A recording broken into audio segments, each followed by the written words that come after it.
ठीक है, आज हम चैप्टर नंबर 10 में, जो हमारे पास चैप्टर 10 है, that is chemistry of life. Last time मैंने इसमें प्रोटीन्स का टॉपिक डिस्कस किया था। तो आज हम यहाँ पर जो टॉपिक डिस्कस करने वाले हैं that is digestion of food.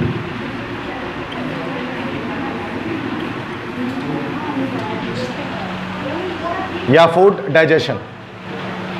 सो तमाम स्टूडेंट्स जो कि यहाँ पर क्लास में मौजूद हैं, ख़ास तौर पे प्री इंजीनियरिंग के स्टूडेंट्स, तो वो बहुत ज़्यादा उनको कंसंट्रेशन के साथ इस लेक्चर को सुनना पड़ेगा। मेडिकल वाले भी सुने इस चीज़ को, बट उनके लिए आसान है क्वाइट, या ये वो चीज़ें जो पहले से वो पढ़ चुके होंगे, लेकिन इसमें से सम थिंग्स या कुछ चीज़ें ऐसी हैं जो कि उनके लिए न्यू होंगी। ठीक है, तो जो चीज़ें हैं उनको आपको समझना है डिटेल में ठीक से।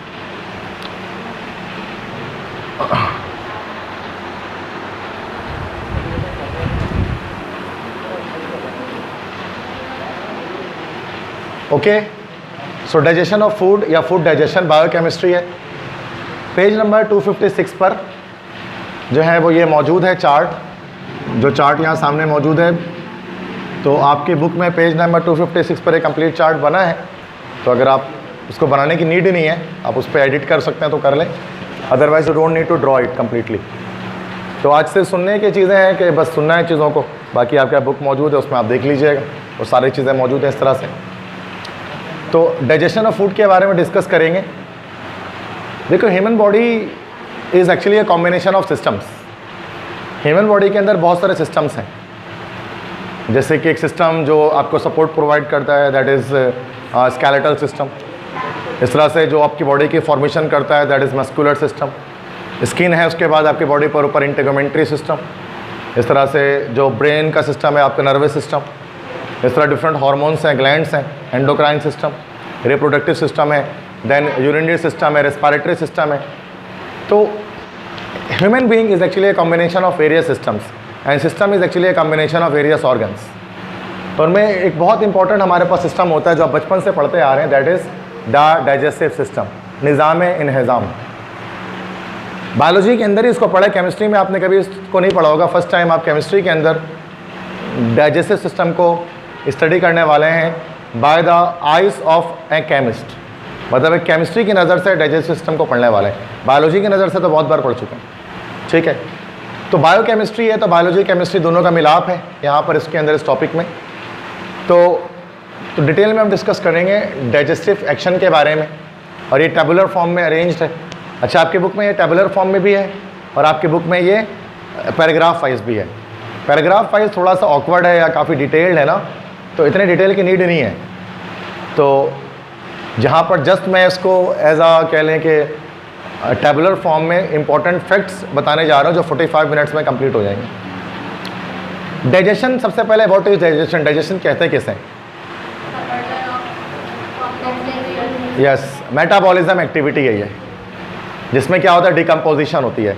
The decomposition of food into smaller units और water soluble units which can easily be absorbed by your blood. Digestion का मतलब होता है जो खाना आप खाते हैं उस खाने को छोटे छोटे टुकड़ों में तकसीम कर देना, छोटे छोटे यूनिट्स में तकसीम कर देना, ताकि, और वाटर सॉल्युबल यूनिट्स में ब्रेक कर देना ताकि वो आपके ब्लड में जाकर एब्जॉर्ब हो सके।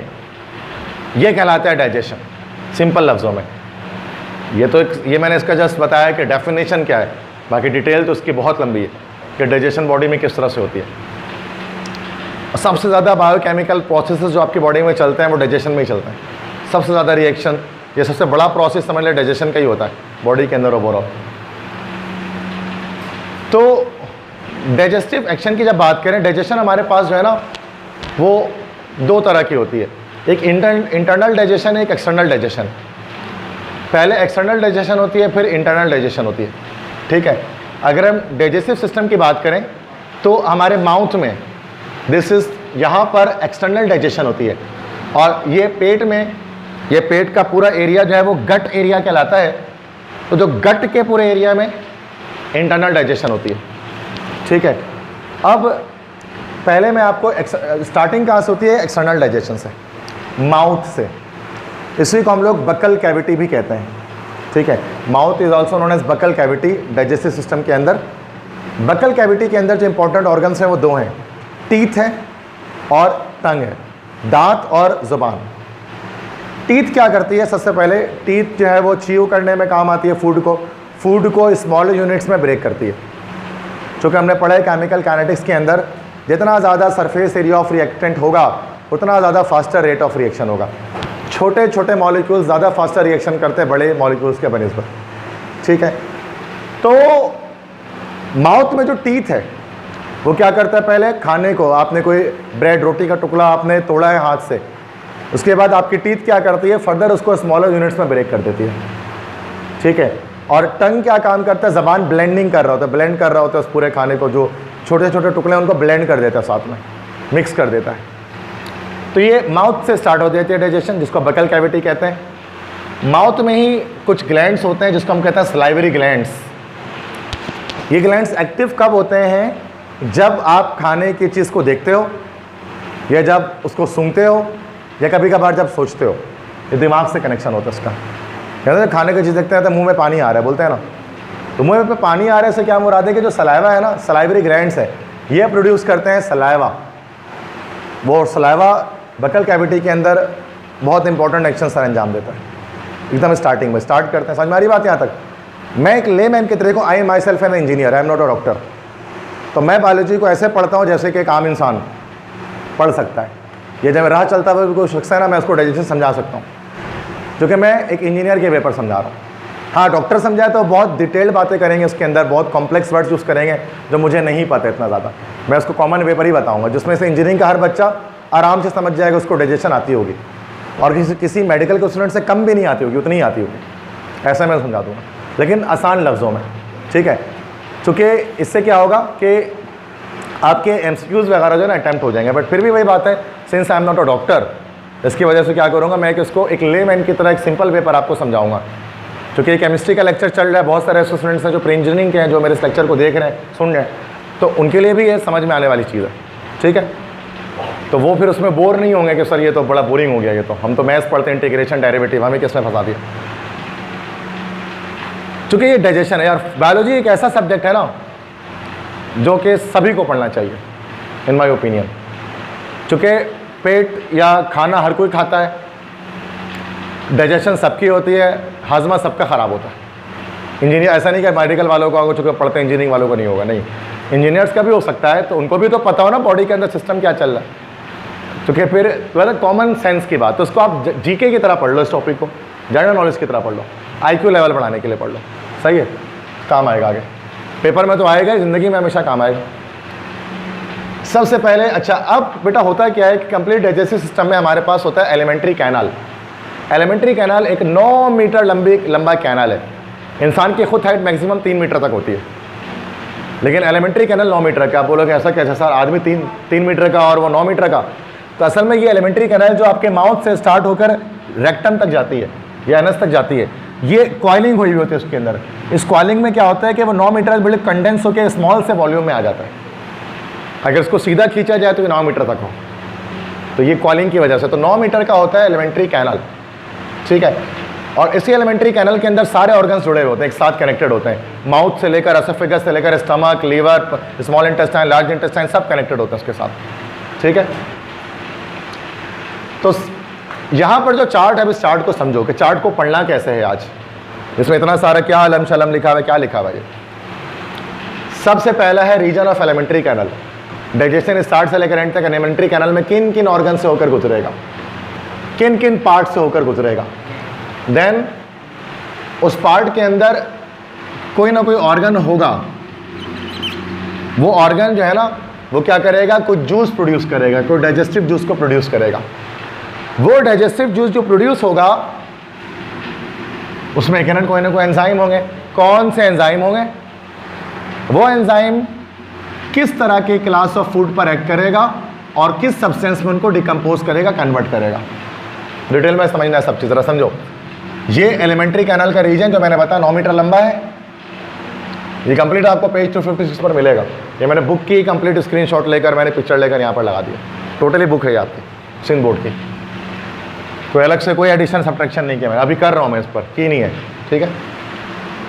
तो ये एलिमेंट्री कैनल का रीजन है, ये सोर्स ऑफ जूस है, जिस ऑर्गन से सोर्स है जो प्रोड्यूस कर रहा है जूस को, और जूस कौन सा प्रोड्यूस हो रहा है, और एंजाइम क्या है। एंजाइम क्या होते हैं, बायोलॉजिकल कैटलिस्ट होता है, बताया था। एंजाइम में क्या होता है, एंजाइम का नोमेनक्लेचर क्या है, सबस्ट्रेट होता है और उसके आखिर में एज लगा हुआ होता है, लाइपेज, प्रोटीएज, रिडक्टेज, हाइड्रोजिनेज, बहुत सारे। सबस्ट्रेट एज आखिरी में लगा होगा, उससे पहले सबस्ट्रेट होगा। सबस्ट्रेट क्या, सबस्ट्रेट मतलब किस चीज़ पर ये अटैक कर रहा है। जैसे ऐसा एंजाइम जो लिपिड पे अटैक करेगा उसको हम बोलेंगे लाइपेज, समझ गए। ऐसा एंजाइम जो लिपिड पे अटैक करेगा तो लाइपेज, ऐसा एंजाइम जो प्रोटीन पे अटैक करेगा तो प्रोटीएज। ये इस तरह से नेम होते हैं उसके, सबस्ट्रेट का नाम उसके साथ एज लगा दिया जाता है, ठीक है। तो एंजाइम्स क्या प्रोड्यूस हो रहे हैं, देन उसके बाद class of food acted upon, किस तरह के क्लास ऑफ फूड पर ये अटैक कर रहा है। क्लास ऑफ फूड हम चैप्टर 10 में डिस्कस करेंगे। वो हमारे पास कार्बोहाइड्रेट भी हो सकता है, वो हमारे पास प्रोटीन भी हो सकता है, वो हमारे पास लिपिड भी हो सकते हैं। ये क्लासेस ऑफ फूड्स हैं। कार्बोहाइड्रेट जैसे रोटी चावल खा लिया तो कार्बोहाइड्रेट मिल गया, आलू खा लिया तो कार्बोहाइड्रेट मिल गया। प्रोटीन कैसे मिलेगा, अंडे की सफ़ेदी खा ली तो प्रोटीन मिल गया, चिकन खा लिया, मटन खा लिया, बीफ खा लिया तो प्रोटीन मिल गया। लिपिड्स कैसे मिलेंगे, चर्बी खा ली तो लिपिड्स मिल जाएंगे, ऑयल एंड फैट। इस तरह से अगर आपने तेल वगैरह और घी तो होता है, तेल घी वाला पराठा खा लिया तो लिपिड्स मिल जाएंगे आपको। तो लिपिड्स क्या होते हैं, ये सारी चीज़ों की एक एक 2-2 घंटे की डिस्कशन है। प्रोटीन की कर चुका हूँ, लिपिड्स के 1 घंटे के अलग लेक्चर है, कार्बोहाइड्रेट का 1 घंटे का अलग लेक्चर है, दिया नहीं है मैंने अभी। थोड़ा सा मसला आएगा ज़रूर आपको, ठीक है, बट वो कवर हो जाएगा, ठीक है। आगे जाकर इनके भी डिटेल में बताऊँगा नेक्स्ट लेक्चर्स में। लिपिड्स क्या होते हैं, ऑयल्स एंड फैट, फिलहाल ये समझो, नेचुरली अकलिंग ऑयल एंड फैट, तेल और चर्बी उनको मिलाकर लिपिड कहा जाता है। वैक्सेस भी होते हैं वैसे इसमें। ये क्लास ऑफ फूड है। तो कोई भी एंजाइम है वो इनमें से किसी एक पर अटैक कर सकता है, जो कि आप खाना कुछ भी खा सकते हो, आप रोटी भी खा सकते हो, चावल भी खा सकते हो, मछली भी खा सकते हो, गोश्त भी खा सकते हो, कुछ भी खा सकते हो, खाना तो कुछ भी होता है। और ये किस सब्सटेंस में उसको डिकम्पोज कर देगा, किस में इसको कन्वर्ट कर देगा, ये सब्सटेंस प्रोड्यूस में आ जाएगा कि किस में कन्वर्ट हो गया। ये डिकम्पोज होगा लार्जर यूनिट स्मॉल यूनिट में, क्योंकि कार्बोहाइड्रेट्स के अंदर मिसाल के तौर पे बड़े यूनिट्स भी होते हैं, पॉलीसैकेराइड्स, वो उनको मोनोसैकेराइड स्मॉल यूनिट में ब्रेक कर सकता है। प्रोटीन बहुत बड़े बड़े यूनिट्स होते हैं, इसके छोटे यूनिट आपको बताए थे पिछली क्लास में, अमाइनो एसिड्स में कन्वर्ट हो सकते हैं। लिपिड्स बड़े बड़े यूनिट्स होते हैं, फैटी एसिड्स इसके स्मॉलर यूनिट्स होते हैं, उसमें ब्रेक हो सकता है, ठीक है। कुछ नोट्स एक्स्ट्रा पॉइंट है एमसीक्यूज वगैरह के लिए, आखिरी में वो आपको मिल जाएंगे, ठीक है। सही है भाई, समझ में आ गया। कॉलम्स क्या है, हर कॉलम में क्या बात होगी। तो कॉलम वाइज में पता है क्या होता है, चीज़ों को समझना याद रखना आसान हो जाता है। पढ़ते एक साथ सब होता है ना, तो थोड़ा अगर एक एक करके मैं पढ़ाऊँ ना हेडिंग वाइज तो बड़ा लंबा भी लगेगा और मुश्किल भी लगेगा। ऐसा ही होता है ना, अब एक ही जगह हो ना तो बस लगता है एक ही चार्ट तैयार कर लेंगे, ठीक है। लेकिन इस एक चार्ट में उतने ही इन्फॉर्मेशन जो 4 पेज में इन्फॉर्मेशन है आपके बुक में, सिंपल करके कर दिया। और मैं ज़्यादातर इसे चार्ट की तरह से पढ़ाना चाहता हूँ, मुझे ये समझ में भी यही आता है। This is called, that is called नहीं लिखा, हैंस इट इज़ प्रूव्ड, ये सब नहीं लिखा। सिंपल सिंपल बात लिखी हुई, बात खत्म हो गई, ठीक है। सबसे पहले माउथ से डाइजेशन स्टार्ट हुई, खाना आपने खाया, माउथ में गया, टीथ से इसको च्यू किया गया, ठीक है। मैकेनिकल डाइजेशन होती है टीथ से, मैकेनिकल डाइजेशन होती है, तो तब उसमें आप दांतों के ज़रिए आप उसको छोटे पार्टिकल्स में ब्रेक करते हैं फूड को। सलाइवरी ग्लैंड क्या करता है, सलाइवरी ग्लैंड प्रोड्यूस करता है सलाइवा, लुआब, ठीक है, सलाइवा प्रोड्यूस करता है। ये सलाइवा जो है ना वो स्लाइटली बेसिक इन नेचर होता है, 7 to 8 इसका pH होता है, स्लाइटली बेसिक नेचर का होता है। इसके अंदर से प्रोड्यूस होता है एक एंजाइम जिसको हम लोग बोलते हैं अमाइलेज। इसके अंदर से एक एंजाइम प्रोड्यूस होता है, इसको अमाइलेज कहते हैं। टाइलिन भी इसको कहा जाता है, फर्स्ट टाइम इसको टाइलिन भी कहा करते थे, पी साइलेंट होता है टाइलिन। टाइलिन और अमाइलेज एक ही चीज़ है, कुछ लोग बच्चे कहते हैं अमाइलेज, कुछ बच्चे इसको टाइलिन कहते हैं, ठीक है। तो सलाइवरी अमाइलेज के टाइलिन प्रोड्यूस होता है। और सलाइवरी अमाइलेज क्यों कहते हैं, क्योंकि अमाइलेज हमारे पास एक पैंक्रियाटिक अमाइलेज भी होता है जो पैंक्रियास से निकलता है, तो वो अलग है, इसलिए हमने अमाइलेज को सलाइवरी और पैंक्रियाटिक में अलग अलग कर दिया। अब सलाइवरी अमाइलेज जो लॉब मतलब में है, जो कि सलाइवा में है, वो क्या करता है, स्टार्च को कन्वर्ट कर देता है माल्टोस में। स्टार्च क्या है भाई, स्टार्च एक्चुअली एक पॉलीसैकेराइड है, पॉलीसैकेराइड कार्बोहाइड्रेट है। ये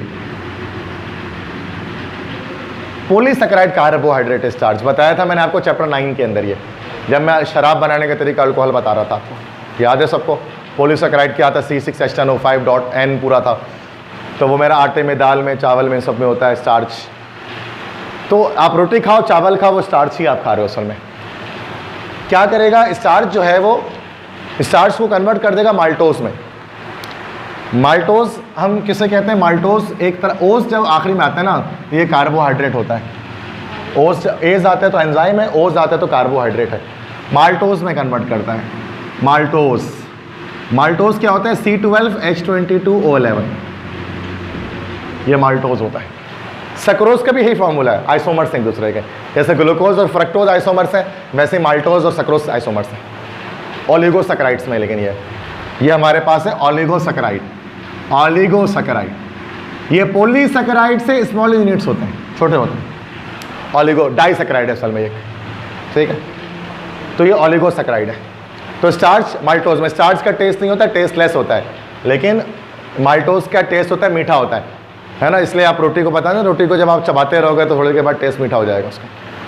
क्यों हो जाएगा? बिकॉज वो स्टार्च माल्टोज में कन्वर्ट हो जाएगा। नोट याद रखें, सलाइवरी ग्लैंड में एक और चीज़ होती है, नोट में लिखा गया उसको, म्यूकिन। म्यूकिन क्या करता है? वो बोलस बनाता है। बोलस, बोलस किसे कहते हैं बताता हूँ। हाँ, म्यूकिन एक तरह का लुब्रिकेंट है। लुब्रिकेंट क्या? जो फ्रिक्शन कम करता है। जैसे ऑयल होता है ना, जनरेटर में ऑयल डालते हैं, बाइक में ऑयल डालते हैं ताकि फिसलन प्रोड्यूस हो। तो सलाइवा में एक म्यूकिन एक चीज़ होता है जो फिसलन प्रोड्यूस करता है, कि उसके अंदर भाई फूड के अंदर गीला कर दिया तो उसको चिपचिपा सा, ताकि जब आप उसको घोटो तो क्या हो, वो आराम से स्लिप करते हुए जो है वो स्टमक में चला जाए, बीच में फंसे ना कहीं।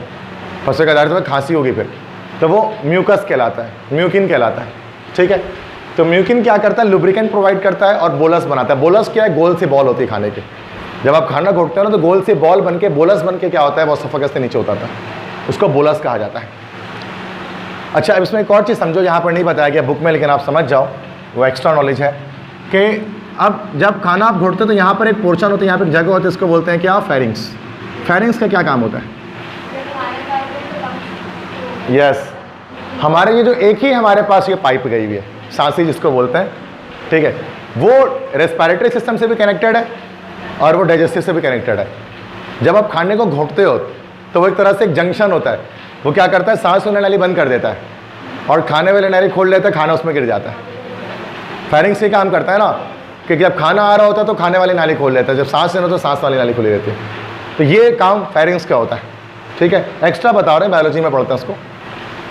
तो फेरिंग्स से गुजर कर क्या होता है? फेरिंग्स से वो बोलस बन गया। वो बोलस बनने के बाद वो जो फूड है आपका, जो डिकम्पोज हो चुका है माल्टोज में, और थोड़ा अच्छा 100% स्टार्च को माल्टोज में कन्वर्ट नहीं करता माउथ में। ऐसा भी तो हो सकता है कि आप खाना खा रहे हो और आप जल्दी जल्दी में चबा के घोट गए बस। आप कभी होता है ना, जल्दी में होता है भाई यार 5 मिनट बाकी क्लास में, भागो भाई बस घोटो कैसे भी करके। अब उसमें तो स्टार्च ने, वो अमाइलेज ने तो एक्शन ही नहीं किया ना, तो ज़रूरी नहीं है कि 100% स्टार्च माल्टोज में कन्वर्ट हो जाए अमाइलेज की वजह से।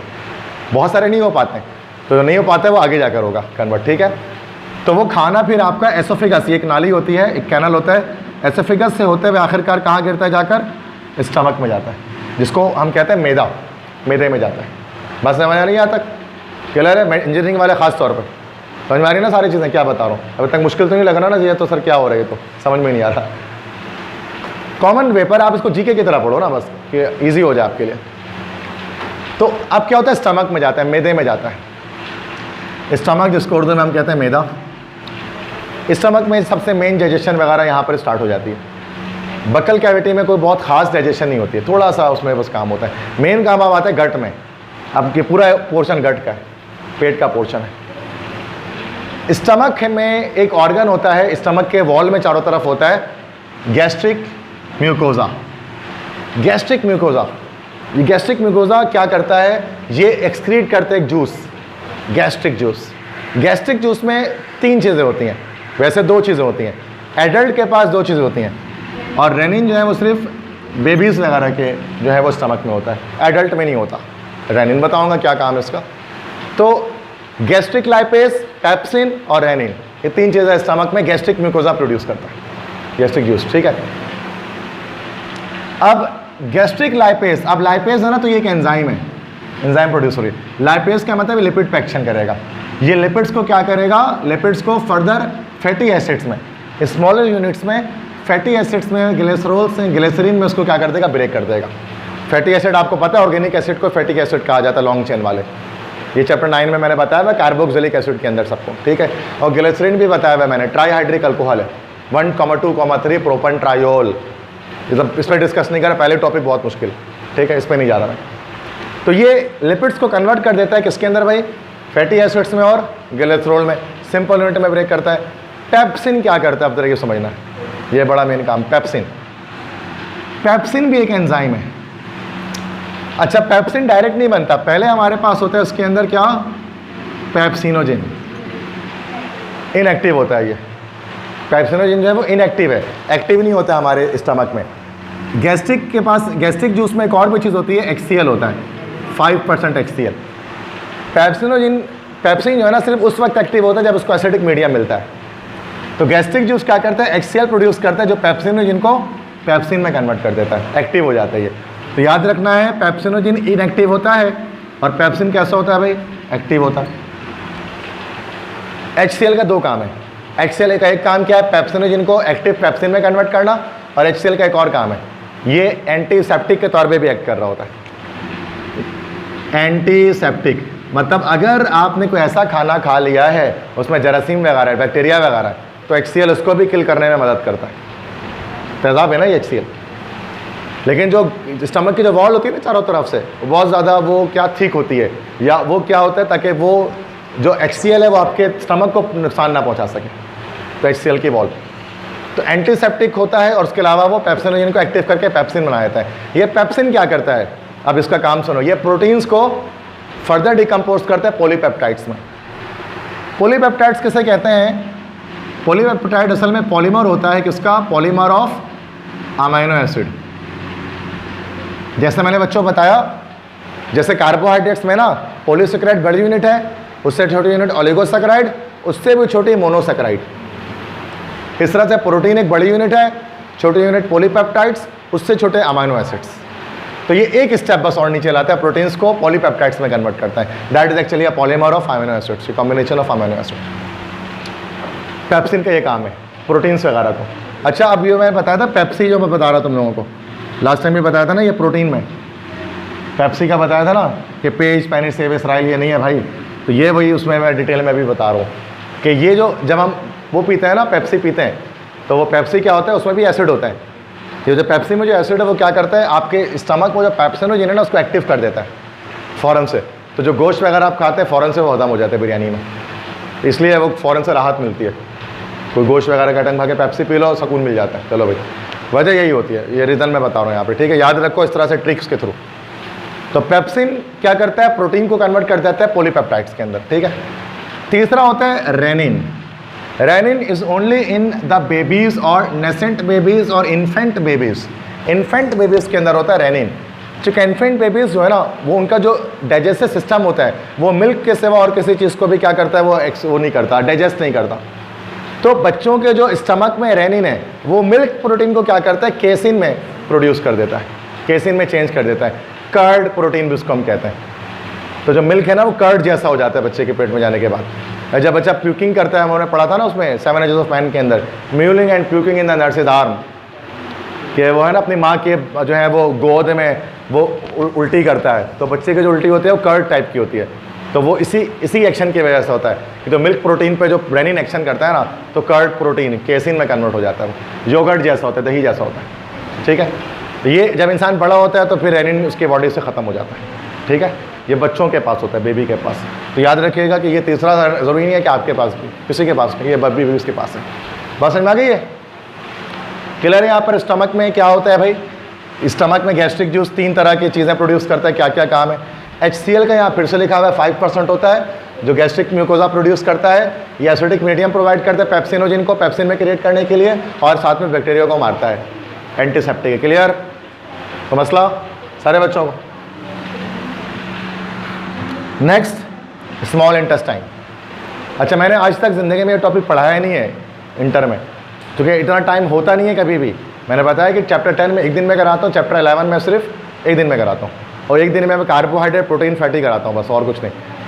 टाइम ही नहीं मिला ज़िंदगी में ये कराने का कभी। इस बार ऐसा टाइम मिला है कि मैं करा रहा हूँ सब कुछ। आपका फ़ायदा ही इसमें, सीख जाओ, पढ़ लो, वरना अगर पेपर हो जाता अगर आपका पहले ही तो फिर ये टाइम ही नहीं मिलते सब कराने का। अभी तो टाइम है 26 जुलाई तो करा रहे हैं सब। आप बोलोगे सर छोड़ दें तो भी छोड़ दूंगा, ऐसा मसला नहीं।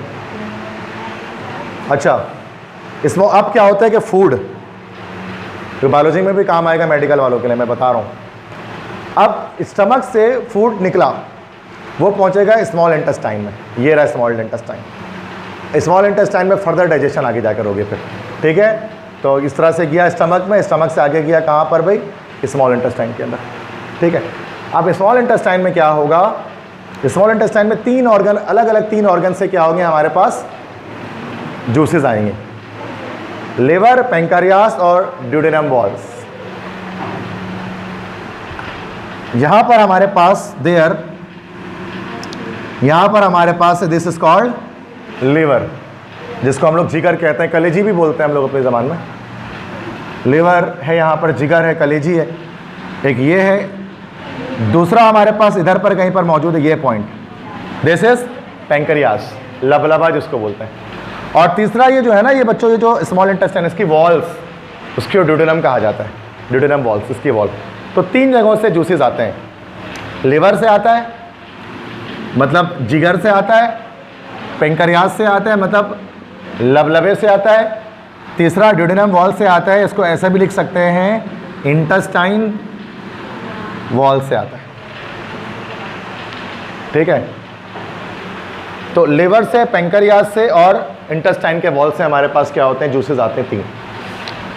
लिवर से आता है बाइल जूस, ठीक है।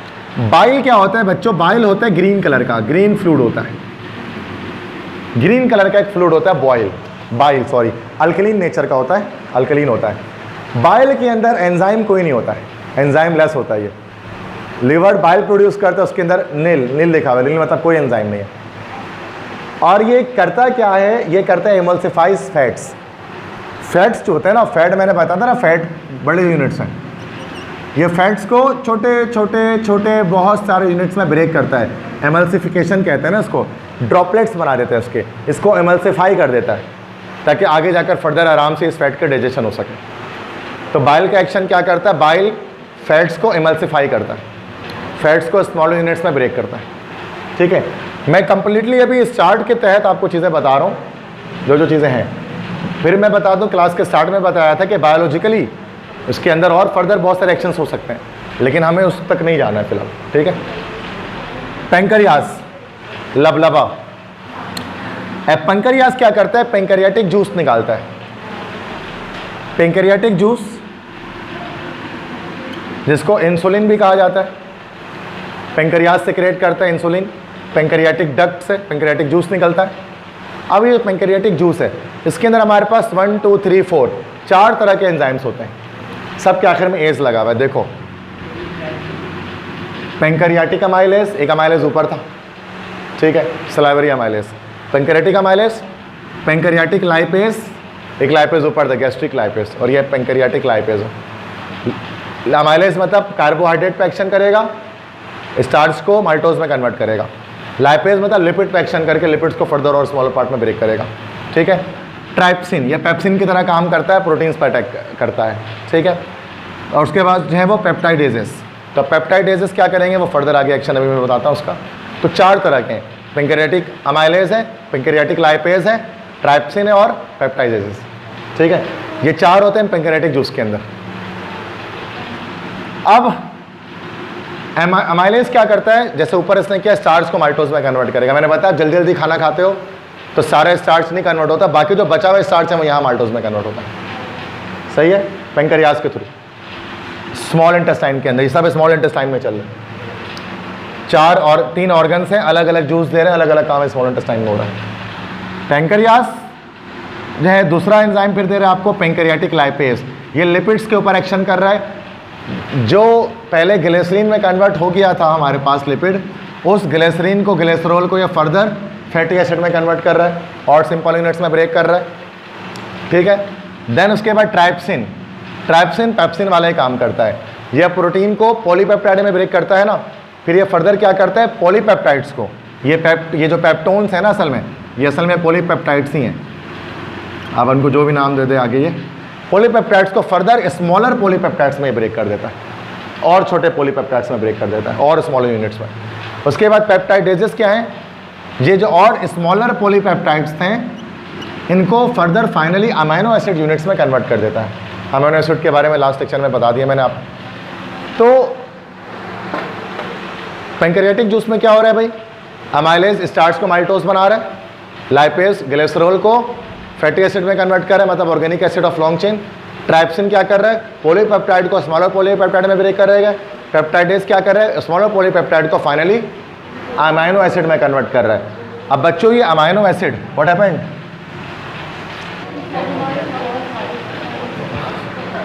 सो फर्स्ट ऑफ ऑल क्या हुआ कि फूड जो है वो बकल कैविटी से होते हुए जो है वो एसोफेगस से फिर जाकर स्टमक में गया, और यहाँ पर सिर्फ अमाइलेज ने क्या किया, एक्शन किया, और उसने स्टार्च को माल्टोज में कन्वर्ट किया, और फर्दर और कोई डाइजेशन नहीं हुई।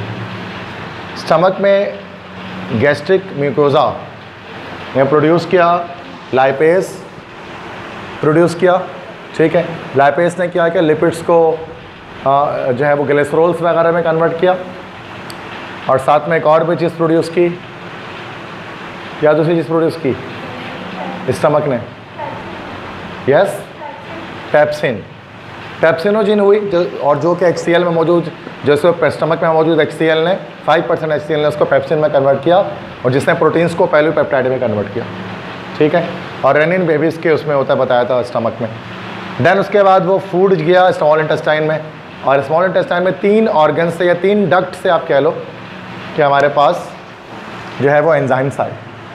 लिवर से आया, पेंक्रियाज से आया, और ड्यूडेनम से आया। लिवर से आया क्या, बाइल। पेंक्रियाज से आया क्या, पेंक्रियाटिक जूस। और ड्यूडेनम से हमारे पास क्या आया, ड्यूडेनम से आएगा हमारे पास that is succus entericus, succus entericus या स्यूकस एंट्रिकस भी उसको कहते हैं। अब ये पेंक्रियाटिक जूस में मैं बता रहा था कि पेंक्रियाटिक जूस हमारे पास 4 तरह के एंजाइम्स देता है। पेंक्रियाटिक अमाइलेज जो फर्दर क्या कर रहा है, स्टार्च को माल्टोज में कन्वर्ट कर रहा है, जो आपके बकल कैविटी में कन्वर्ट नहीं हो सके, ठीक है। पेंक्रियाटिक लाइपेज क्या कर रहा है, ये जो फर्दर जो लिपिड है ग्लिसरीन उसको फैटी एसिड्स में कन्वर्ट कर रहा है। ट्राइप्सिन पॉलीपेप्टाइड्स को स्मॉलर पॉलीपेप्टाइड्स में कन्वर्ट कर रहा है। पेप्टाइडेज क्या कर रहा है, स्मॉलर पॉलीपेप्टाइड को स्मॉलेस्ट अमाइनो एसिड में कन्वर्ट कर रहा है। तो अमाइनो एसिड बच्चों क्या, ये सिंपलेस्ट यूनिट में कन्वर्ट हो गया। अब ये डायरेक्ट स्मॉल इंटेस्टाइन के वॉल से एब्जॉर्ब होकर ब्लड में जाकर मिक्स हो सकता है, ठीक है। डायरेक्टली इसकी फर्दर जो है वो मिक्सिंग हो सकती है। अमाइनो एसिड एक सिंपलेस्ट यूनिट है न्यूट्रिशन में, ठीक है। माल्टोज लेकिन सिंपलेस्ट यूनिट नहीं है, माल्टोज को और सिंपल करना पड़ेगा, वो आगे जाकर होगा। ड्यूडेनम की अब वॉल है, अब वो जो स्यूकस एंट्रिकस प्रोड्यूस कर रही है उसके अंदर हमारे पास 6 तरह के एंजाइम है। बहुत सारे एंजाइम होते हैं उसमें जो ड्यूडेनम के वॉल से आते हैं, दैट इज एट्रोकाइनेस, एरेप्सिन, माल्टेज, सक्रेज, लैक्टेज और न्यूक्लियस। तो एज और इन दोनों ही आ सकता है। तो एज जैसे आ रहा है सब में, ये सारे के सारे एंजाइम्स हैं। और माल्टेज का मतलब माल्टोज पे अटैक करेंगे, सक्रेज का मतलब सक्रोज पे अटैक करेंगे, लैक्टेज का मतलब लैक्टोज पे अटैक करेंगे, और न्यूक्लियस का मतलब डीएनए और आरएनए न्यूक्लिक एसिड्स पर अटैक करेंगे। राइबो न्यूक्लिक एसिड पर या डीऑक्सी राइबो न्यूक्लिक एसिड पर किसी पे भी अटैक करेंगे। सही कह रहा हूँ ना भाई यहाँ तक। अब एट्रोकाइनेस का क्या काम होता है, ये फर्दर आगे नहीं लिखा हुआ, यहाँ पर लिखा हुआ इसके बारे में। एट्रोकाइनेस क्या करता है, activates the inactive trypsinogen into active trypsin, ठीक है। तो ये जो कुछ हमारे पास जैसे मैंने बताया ना पेप्सिनोजिन है, वैसे ही ट्राइप्सिनोजिन भी होता है। ट्राइप्सिनोजिन ये उसको क्या करता है, ये एट्रोकाइनेस क्या करता है, उसको एक्टिवेट कर देता है ताकि फर्दर वो प्रोटीन्स की डिकम्पोजिशन कर सके। एरेप्सिन क्या करता है, ये पॉली डाइपेप्टाइड्स को अमीनो एसिड्स में, जो फर्दर इनएक्टिव पॉलीपेप्टाइड्स होते थे ना 2 यूनिट्स वाले स्मॉलर पॉलीपेप्टाइड्स, उनको वो अमीनो एसिड में कन्वर्ट कर देते जो बच जाते हैं ऊपर से। माल्टेज क्या करेगा, माल्टोज पर अटैक करेगा। माल्टोज क्या है, आपने पढ़ा था कि ऊपर भी मैंने बताया, माल्टोज एक डाइसैकेराइड है, ओलिगोसैकेराइड भी यही होता है, 2 सिंपल शुगर यूनिट से जाकर मिलता है। अब दो कौन सा simple sugar unit? Glucose, C6H12O6, C6H12O6, दो ग्लूकोज यूनिट को मिलाएंगे तो माल्टोज बनेगा। तो माल्टोज को और सिंपल करके दो ग्लूकोज यूनिट में ब्रेक कर देता है। ये सिंपलेस्ट मोनोसेकेराइड है जो डायरेक्टली ब्लड पे जाकर एब्जॉर्ब हो सकता है। फिर ब्लड पे जाएंगे तो वहाँ पर जाकर फिर फर्दर माइटोकॉन्ड्रिया के इफेक्ट वगैरह से power house of the cell जो है वो पावर जनरेट करेगा, कंबस्टन वगैरह होगी सेल के अंदर। वो हमारा टॉपिक नहीं है, वो टोटल बायोलॉजी साइटोलॉजी वगैरह डिस्कस करती है उसको, वो कंप्लीट बायोलॉजी आ जाएगी अगर हम उसकी बात करेंगे तो वहाँ नहीं जा रहा मैं। सक्रेज की जब बात करें तो सक्रेज क्या करेगा? सक्रोज को स्मॉल यूनिट में ब्रेक करेगा। सक्रोज भी क्या है? एक डाइसैकेराइड है, ये भी एक डाइसैकेराइड है, ओलिगोसैकेराइड है। और ये किससे बनता है? ग्लूकोज और फ्रक्टोज से। ग्लूकोज सक्रोज जो है ना, शुगर जो घर में चीनी जो चाय में डालते हैं सक्रोज, वो ग्लूकोज और फ्रक्टोज से मिलकर बनता है। फॉर्मूला सेम होता है ग्लूकोज फ्रक्टोज का, आइसोमर्स है। दो ग्लूकोज मिलाकर माल्टोज बनता है और एक ग्लूकोज और फ्रक्टोज मिलाकर सक्रोज बनता है। तो माल्टोज और सक्रोज दोनों का मॉलिक्यूलर फॉर्मूला सेम होता है, लेकिन दोनों के सिंपल यूनिट्स अलग होते हैं। माल्टोज दो ग्लूकोज से बनता है, जबकि सक्रोज एक ग्लूकोज और एक फ्रक्टोज से बनता है दोनों के फॉर्मूला सेम। ठीक है, ये जब मैं कार्बोहाइड्रेट्स आपको बताऊंगा डिटेल में तो वहाँ पर जाकर अच्छे से क्लियर होगी ये बात आपको, कि स्ट्रक्चर वगैरह बनाकर दिखाऊंगा कैसे होता है ये सब कुछ। ठीक है, अभी मैं उस पर जान नहीं रहा, वरना वो 1 घंटे का लेक्चर ऊपर हो जाएगा उसमें। तो माल्टेज क्या करेगा? माल्टोज को कन्वर्ट करेगा और सिंपल यूनिट्स में। सक्रेज क्या करेगा? सक्रोज को और सिंपल यूनिट्स में कन्वर्ट करेगा। अब जो लैक्टेज है वो लैक्टोज को कन्वर्ट करेगा ग्लूकोज यूनिट्स में।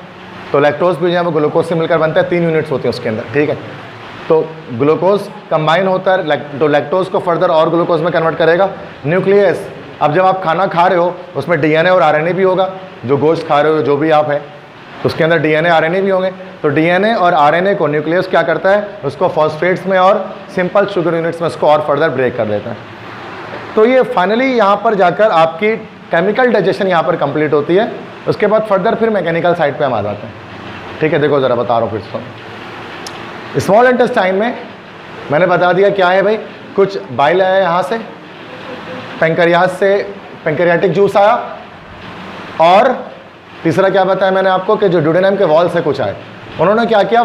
तमाम सिंपलेस्ट यूनिट्स में तमाम चीज़ों को ब्रेक कर दिया। ग्लूकोज यूनिट्स में ब्रेक हो गए, कुछ यूनिट्स अमीनो एसिड में ब्रेक हो गए, सिंपलेस्ट यूनिट की सूरत में आ गया। अब उनको ब्लड आराम से अब्जॉर्ब कर सकता है। तो ड्यूडेनम, तो ये स्मॉल इंटेस्टाइन के वॉल से क्या होती है बच्चों? एसिमिलेशन या एब्जॉर्प्शन उसको हम कहते हैं। एब्जॉर्प्शन होती है और वह एब्जॉर्ब होकर पूरे बॉडी में डिफरेंट ब्लड्स में जाकर चला जाता है।